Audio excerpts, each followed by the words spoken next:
of like its own entity where, of course, Slipknot is kind of like an alter ego. You got the Masks. It's more heavy metal stuff as opposed to Stone Sour, which is still rock, but a completely different entity in its own right. Why is CMFT, or how is CMFT different in your eyes, and why did you want to make this your first solo record? So the solo thing, this is something that I could have done years ago. I could have done at any other point, you know, but at the time it didn't make sense. You know, it didn't make sense to do something like that. Honestly, because I have Slipknot, I had Stone Sour for what it was worth, you know. To me, the only time I really like to put a focus on myself sometimes is when it's part of the collective, you know, when it's working on something as a group and working on something as a band and working on something that we're going to be able to hoist up and show to the world. Right.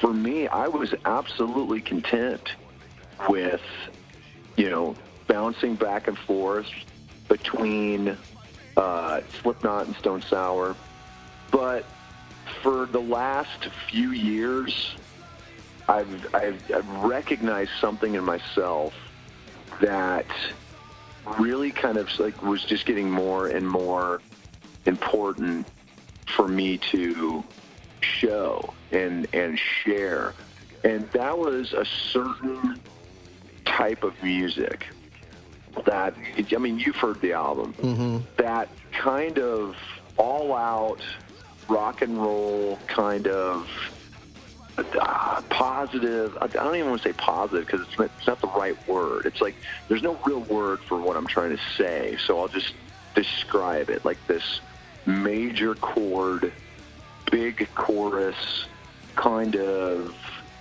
party vibe, for lack of a better term, you know.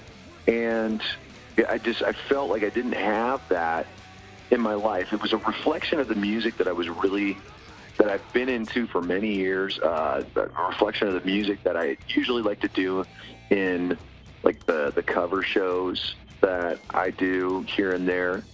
It was a reflection of the songs that I've been writing over the years that didn't fit with either Slipknot or Stone Sour, you know?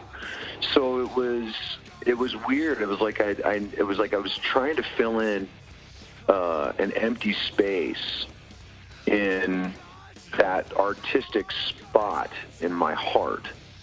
And I knew that obviously there was no way I was going to fit with Slipknot because it's just such a different entity.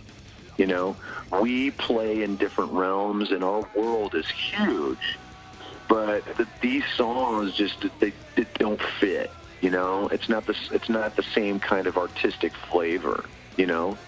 May have been able to do it with Stone Sour, but Stone Sour is so different than what it used to be that I had to, you know, just kind of create this third thing that, you know, for lack of a better term, had to be a solo thing. Because if I'd started a third band, it really wouldn't have made any sense, you know?